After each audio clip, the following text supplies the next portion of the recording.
बिस्मिल्लाहिर्रहमानिर्रहीम। पंजाब के इलेक्शन के लिए 21 अरब रुपए की रिलीज़ का मामला जो है वो इस वक्त भी एक जिसे कहते हैं कि एक मौमा बना हुआ है। आज इस हवाले से एक बहुत अहम डेवलपमेंट हुई है। सेनेट की जो स्टैंडिंग कौमी असम्बली की स्टैंडिंग कमेटी में ये मामला इस वक्त अभी राइट नाउ जो है वो उठाया गया और वहाँ पर एक बड़ी डेवलपमेंट हुई है जिसमें से हमें कोई बर्फ़ पिघलती हुई भी नज़र आई है कि शायद ये ऊँट जो है वो किसी करवट बैठने लगा है और कुछ ये कहा जा रहा है कि हुकूमत की जानिब से कुछ ऐसे इशारे मिले हैं कि वो सुप्रीम कोर्ट के फ़ैसले पर अमल करने के लिए और इलेक्शन कराने के लिए तकरीबन राज़ी हो गए हैं, क्योंकि वाइब्स कुछ ऐसी आई हैं।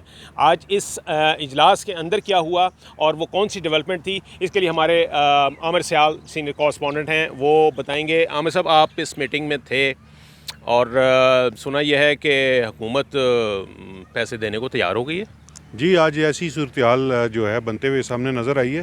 पहले तो ये लग रहा था कि शायद इजलास जो है इन कैमरा होगा, क्योंकि वो काफ़ी इस पे सख्त मौक़िफ़ अपना रहे थे कई हुकूमती MNAs। लेकिन फिर उनकी इजलास से पहले उनकी एक वैसे मीटिंग हुई जिसमें वज़ीर कानून ने और अटॉर्नी जनरल ने कोई ब्रीफिंग दी।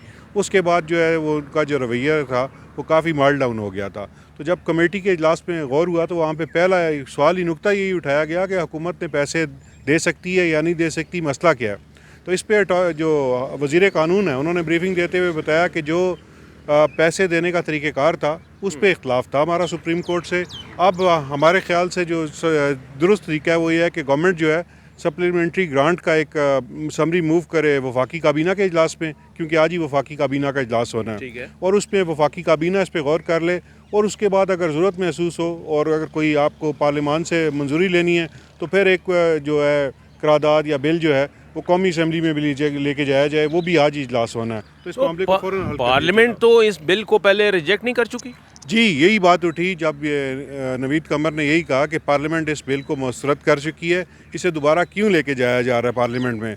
और इस पे बरजीस ताहिर ने भी यही कहा कि इस बिल को तो हम मुस्तरद कर चुके हैं, दोबारा लाने की क्या ज़रूरत है, हमारा तो जो फैसला वो अभी तक वैलिड है। इस पे जो वज़ीर कानून थे उन्होंने कहा कि क्योंकि अपने आइनी हल निकालना है, सुप्रीम कोर्ट भी हमारी बात समझती है और हमने इस पे हल निकालना है, क्योंकि फ़ैसला अल्टीमेटली गवर्नमेंट ने करना है। तो फ़ैसला सुप्रीम कोर्ट ने भी माना है कि ये पोस्ट फैक्टो भी हो सकता है फ़ैसला और ये आप पहले भी कर सकते हैं। तो सुप्रीम कोर्ट ने भी मान लिया, हमने भी मान लिया है। तो जो इख्तलाफ था वो तकरीबन अब रिजॉल्व होने के नज़दीक है। तो तरीक़ेकार यही तय हुआ है कि आप इसे लेके जाएँ पहले वफाकी काबीना में और वहाँ से इसकी मंजूरी लें। ठीक, तो इसका मतलब ये होगा कि आज ही ये अभी अगर आज 2 बजे इजलास हो रहा है वफाकी काबीना का और उसी में इजलास में पेश भी किया जाएगा तो आज ही इसकी अप्रूवल भी आ जाएगी फिर?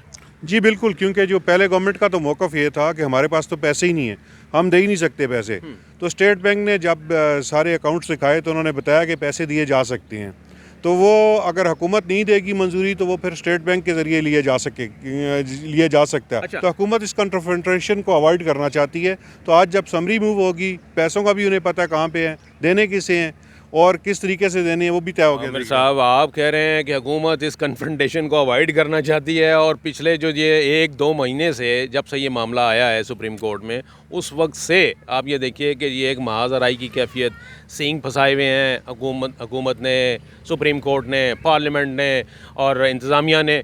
तो बड़ी वैसे आप ये बहुत बड़ी बात कर रहे हैं आपके, जिसमें आप कह रहे हैं कि हुकूमत जो है ना वो इस मामले को रिजॉल्व करना चाहती है। देखें, आज जो महसूस हुआ ना, क्योंकि मैंने पिछली कमेटी भी अटेंड की थी, उस दिन बड़ा हार्ड स्टैंड था गवर्नमेंट का, आज बहुत मेलो था।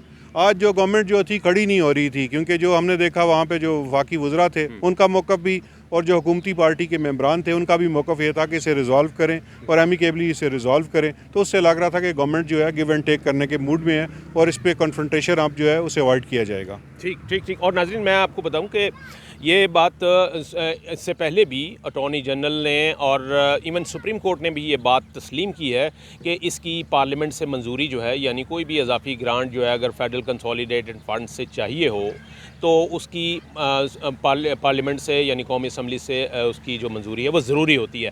इसीलिए ये जो हुक्मनामा आया जो चैम्बर हियरिंग में दिया उन्होंने सुप्रीम कोर्ट ने, उसमें भी उन्होंने ये लिखा है कि फ़ौरी तौर पर इस रकम की रिलीज़ किया जाए और इस रकम की मंजूरी जो है वो एक्स पोस्टो जो है मंजूरी, यानी ये कि पहले ये काम कर लिया जाए और उस काम करने के बाद में इसकी पार्लियामेंट से मंजूरी ली जाए। ये वाली प्रोविज़न जो है और ये वाला हुक्मनामा जो है ये भी उस ऑर्डर में मौजूद है।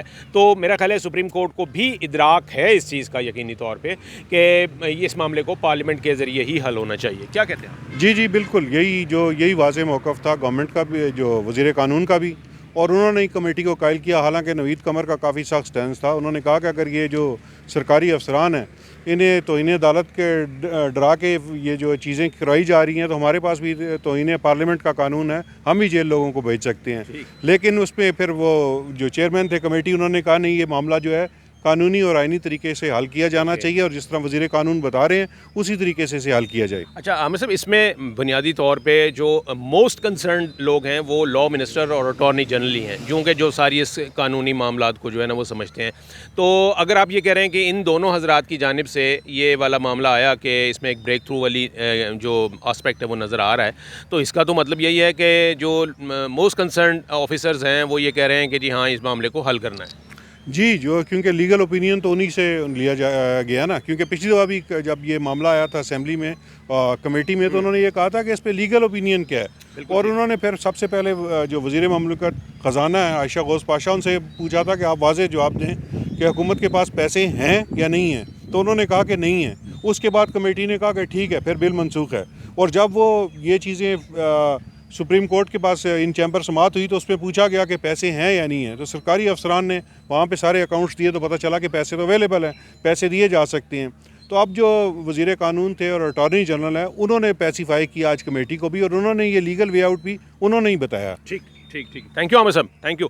ये जो बात आपको अभी आमिर सयाल साहब ने बताई, ये अगर इसी तरीके से मामलात हैं और ये वाले मामलात इसी नेक नियति के साथ किए जा रहे हैं और हो जाएंगे, तो ऐसी सूरत में यकीन कीजिए कि ये जो मामला और ये जो सियासी भौंचाल और ये अदम इस्तेहकाम और ये पॉलिटिकल इंस्टेबिलिटी और ये जितनी एक अदम इस्तेहकाम वाला मामला है, ये इसका हल जो है वो निकल आएगा। अल्लाह करे कि ये मामला ऐसे ही हो, इसमें सुप्रीम कोर्ट का जो फ़ैसला है उस पर भी अमल हो जाएगा, जो आइनी तकाज़े हैं वो भी पूरे हो जाएंगे, किसी के ख़िलाफ़ कोई तौहीन अदालत का मामला नहीं आएगा और एक डेमोक्रेटिक प्रोसेस जो है वो इसी अंदाज़ में आगे चलेगा। Thank you.